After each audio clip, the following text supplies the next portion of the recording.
भगवद गीता अध्याय 3 श्लोक 8। पिछले श्लोक में हमने जाना कि जो व्यक्ति बाहर से दिखाता है कि बहुत सदाचारी है, लेकिन अंदर उसके वासनाएं कामनाएं चलती रहती हैं, विचार चलते रहते हैं, उस कर्म के बारे में विषय वासना चलती रहती है, वो व्यक्ति मिथ्याचारी है। अर्जुन को ऐसा कृष्ण ने बताया। आज देखते हैं कि कृष्ण अर्जुन को कौन सी सीख दे रहे हैं और वो हमारे किस काम आ सकती है।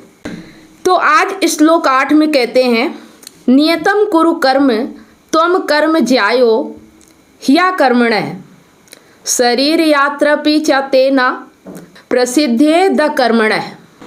इसका अर्थ है, अपने निर्धारित कर्म का पालन करो, क्योंकि कर्म ना करने की तुलना में कर्म करना श्रेष्ठ है। यदि तुम कर्म नहीं करोगे तो तुम्हारा शरीर भी नहीं टिक पाएगा। इस श्लोक में भगवान श्री कृष्ण अर्जुन को अपने कर्तव्यों का पालन करने को बोल रहे हैं। समझाते हैं कि कार्य ना करने से बेहतर है कार्य को करना, क्योंकि अगर कर्म नहीं किया तो बिना कर्म किए ये शरीर भी नहीं चलेगा, जीवन यापन भी नहीं हो पाएगा।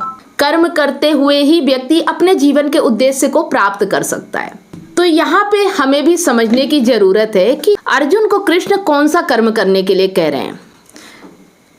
अर्जुन युद्ध से भाग रहे हैं, युद्ध ना करने के लिए बोल रहे हैं, लेकिन कृष्ण कह रहे हैं कि युद्ध से तुम भाग नहीं सकते हो, क्योंकि अगर तुम कर्म नहीं करोगे तो तुम्हारे भीतर, तुम्हारे मन में उसके प्रति विषय तो चलेंगे ही, तो तुम इससे मुक्त नहीं हो सकते हो। तो तुम्हारा कर्म यही है जो तुम्हें मुक्त बनाए, तुम वो कर्म करो। और यहाँ पे युद्ध तुमने नहीं आयोजित किया है, तुम तो संयोगवश युद्ध में आ गए हो। युद्ध तो दुर्योधन चाहता है। और दुर्योधन कौन है? दुर्योधन वो व्यक्ति है जिसने इतनी सारी बुराइयां की हैं, जिसने द्रौपदी का चीरहरण किया है।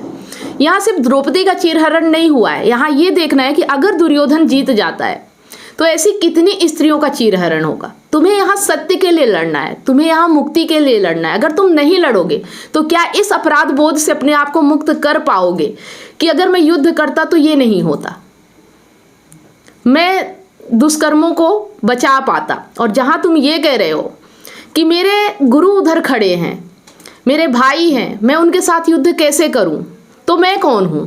मैं भी तो तुम्हें यही कह रहा हूं ना, युद्ध करो। तो क्या तुम मेरी बात नहीं मान रहे हो?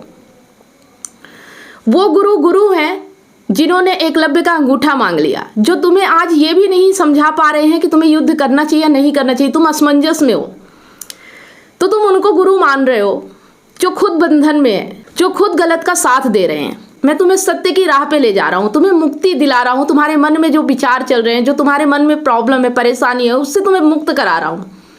और तुम कह रहे हो कि युद्ध नहीं करना है। तो यहाँ पे एक चीज़ समझ में आती है कि अर्जुन को वो कौन से नियत कर्म के बारे में बता रहे हैं। नियत कर्म का मतलब जो तुम्हें मुक्ति की ओर ले जाए, आत्मा की ओर ले जाए, सत्य की ओर ले जाए, वही सही कर्म होता है। यहाँ कुछ पाने की लालसा में युद्ध नहीं करने को बोल रहे हैं। कुछ पूरा हो जाएगा, कोई कामना पूर्ण हो जाएगी, इसलिए युद्ध करने के लिए नहीं बोल रहे।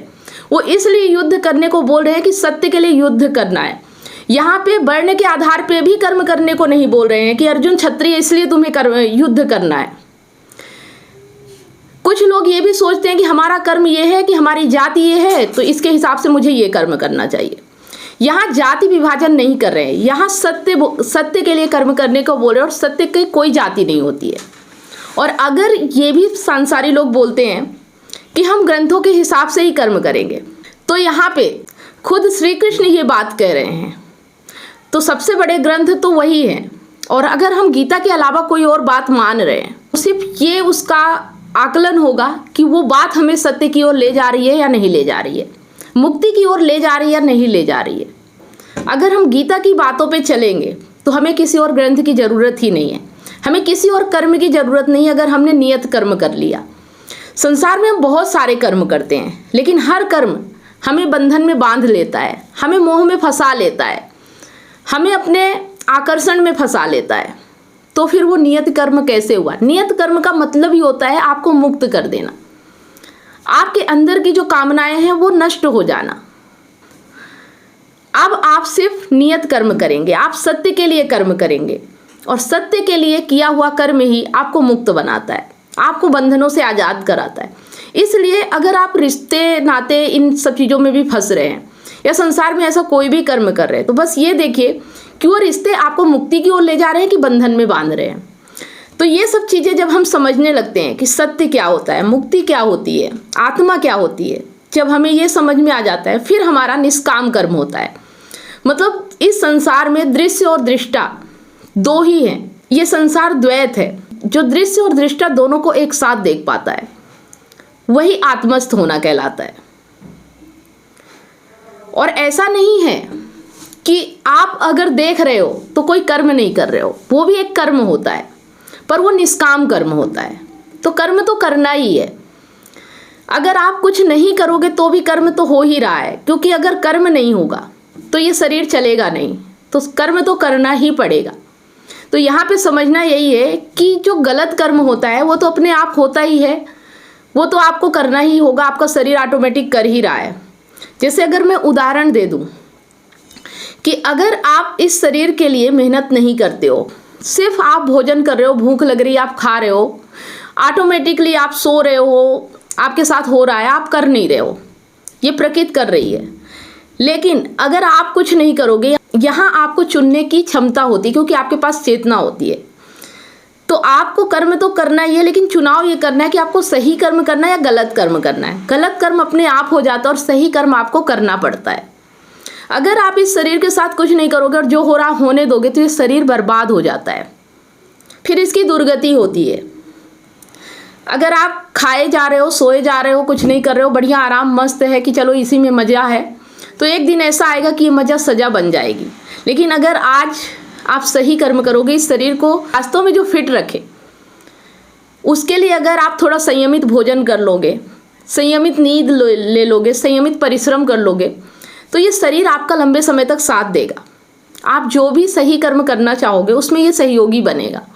तो इसके लिए आपको मेहनत करनी पड़ेगी। शरीर को बिगाड़ने के लिए आपको कुछ ज़्यादा मेहनत नहीं करनी, लेकिन शरीर को बनाने के लिए आपको मेहनत करनी पड़ेगी। उसी तरह से अर्जुन युद्ध भूमि पे आ गए हैं, तो अब अर्जुन को युद्ध करना पड़ेगा, क्योंकि अगर नहीं करेंगे तो गलत कर्म तो अपने आप हो जाएगा। दुर्योधन पूरी दुनिया पे हावी हो जाएगा, क्योंकि अर्जुन के पास कृष्ण है, अर्जुन को सत्य पता है, इसलिए उन्हें नियत कर्म करना पड़ेगा, इसलिए उन्हें धर्म युद्ध करना पड़ेगा। धर्म युद्ध वही है जो आपको मुक्ति की ओर ले जाए। अर्जुन जब तक युद्ध नहीं करेंगे उस चीज़ से मुक्त नहीं हो पाएंगे, ग्लानि में मर जाएंगे। तो युद्ध तो करना ही पड़ेगा। इसीलिए यहाँ पे बताया गया है कि अगर कर्म करना ही है तो नियत कर्म करो। ऐसा नहीं कह सकते कि मैं कर्म करूँगा ही नहीं। कोई भी व्यक्ति संसार में ऐसा नहीं कह सकता कि मैं कर्म करूँगा ही नहीं, क्योंकि बिना कर्म किए तो ये शरीर चलेगा ही नहीं। अब इसका मतलब ये नहीं है सांस ले रहे हो, खाना खा रहे हो और भी जो कर्म कर रहे हो वो कर्म करना हो गया, वो तो प्राकृतिक है, वो तो होगा ही और उसे आपको करना ही पड़ेगा, ये आपकी मजबूरी है। लेकिन अगर प्रकृति की मजबूरी से निकलना है तो फिर आपको नियत कर्म करना होगा, और नियत कर्म वही होता है जो आपको आत्मा की ओर ले जाता है। प्रकृति और आत्मा अलग अलग है, ये चीज़ आपको समझना होगा। प्रकृति आपको बांधती है, आत्मा आपको मुक्त बनाती है। तो जो चीज़ आपको मुक्त कराए वही नियत कर्म होता है। चाहे कहीं भी हो, कोई भी बात हो, बस ये देखना है आपको कि क्या वो मुक्त बना रही है या वो बांध रही है, यही नियत कर्म है। तो यही चीज़ें कृष्ण अर्जुन को यहाँ पे समझा रहे हैं, और यही चीज़ें हमें भी अपने जीवन में समझना है। अगर मैं अपनी बात कहूँ तो मैं हर वो काम करती हूँ जो मुझे बंधनों से मुक्त कराता है। जहाँ भी मुझे दिख जाता है कि मेरे जीवन के लिए बंधन है या मेरी आत्मा के लिए बंधन है, या मैं परेशान हो रही हूँ, मुझे चैन नहीं मिल रहा है, मैं हर उस कर्म को त्याग देती हूँ जो मुझे बांधता है, या तो त्यागने की कोशिश में प्रयास करने लगती हूँ, लेकिन मैं स्वीकार नहीं करती हूँ। तो ऐसे ही आपको भी होना चाहिए, और यही समझ है। गीता पढ़ने से यही हमें समझ में आता है कि हमें बंधनों में नहीं बंधना है। हमें हर वो कर्म करना है जो हमें आज़ाद कराता है, जो हमें मुक्त बनाता है, जो हमें अंदर से सुकून देता है, शांति की नींद प्रदान करता है। क्योंकि अगर आप गलत काम करोगे ना तो आप चैन से सो नहीं पाओगे। जिस दिन आप चैन से सो जाओ उस दिन समझना कि आपने अच्छा काम किया है। ये सब हमें संकेत मिलते हैं कि हम सही काम कर रहे हैं या गलत काम कर रहे हैं। तो अगर आप मेरी बातों से रिलेट कर पा रहे हो, समझ पा रहे हो, तो ये समझ जाइए कि गीता आपके लिए कितनी सहयोगी है। और इसी तरह से आप हमारे साथ बने रहिए। इसी तरह से हम हर एक श्लोक पे समझते जाएंगे कि गीता वास्तव में हमारे लिए किस तरह से उपयोगी है। क्योंकि पहले जब मैं गीता पढ़ती थी तो मुझे भी ये चीज़ें समझ में नहीं आती थी, लेकिन आज मैं जिस तरह से आपको समझा रही हूँ ऐसा किसी ने मुझे भी समझाया है तो ही मुझे समझ में आ रही है। तो इस तरह हमारे साथ समझाने वाला व्यक्ति भी होना चाहिए जो गीता के श्लोकों का सही अर्थ हमें बता सके कि हमारे जीवन में गीता किस तरह उतर सकती है या किस तरह उपयोगी हो सकती है। तो अगर इस चैनल, इस पेज पर आप आ चुके हैं तो आपके साथ बहुत अच्छा हो चुका है। आप बस बने रहिए और इसे अपने जीवन में उतारते रहिए। और अगर आप मुझसे इस बारे में कोई बात करना चाहते हैं या कोई सवाल ऐसा है जो आपको अभी समझ में नहीं आ रहा है तो आप मुझे कांटेक्ट भी कर सकते हैं। दिए गए नंबर पे व्हाट्सअप करें। मिलते हैं नेक्स्ट वीडियो में। तब तक आप सभी लोगों को वीडियो अंत तक देखने के लिए बहुत बहुत धन्यवाद।